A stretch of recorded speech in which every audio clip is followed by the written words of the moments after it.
vạn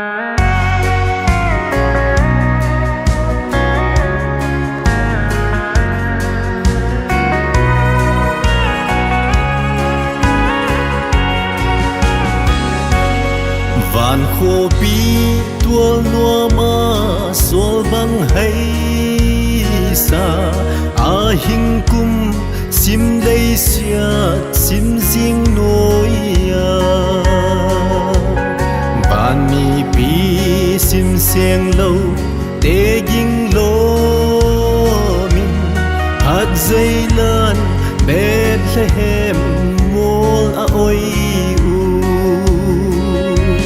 Onok na ni thupi Bethlehem mol tung na a hing piang tai mi chin a ding in leile van mi zo sian ama pa toi va wi a phat sei la ngop takin ki ko wi vai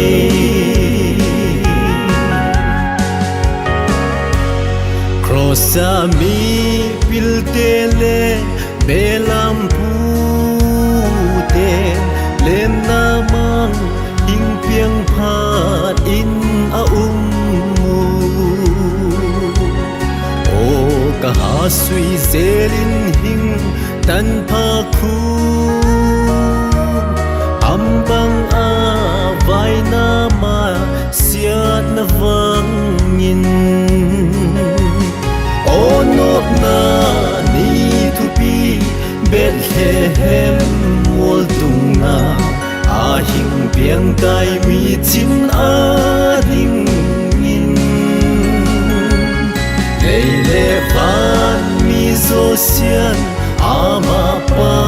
toi va wi a phat sei la ngop takin ki ko wi vai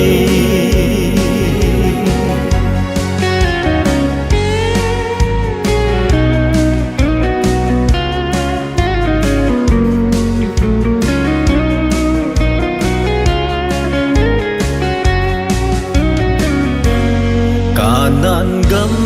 ni tum kuon ka et chiang akap gan kuang sung na I hun dam pa ama pa toi ding quay ma hing pei lâu hing pei in ama pa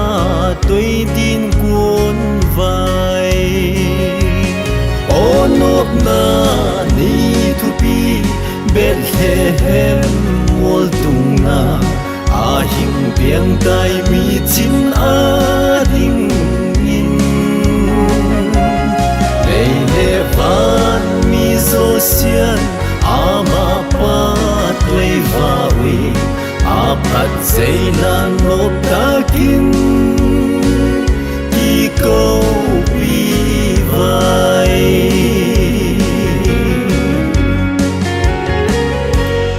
Eden kot kha salem mang pan hing hong van leng mang min lam min pa toi va ui Hallelujah chin ama pa toi va dam na mang pa hing pieng ta ei ding in Onok na ni thupi Bethlehem mol tung na a hing piang tai mi chin a ding in leile van mi zo sian ama pa toi va wi a phat sei la ngop takin ki ko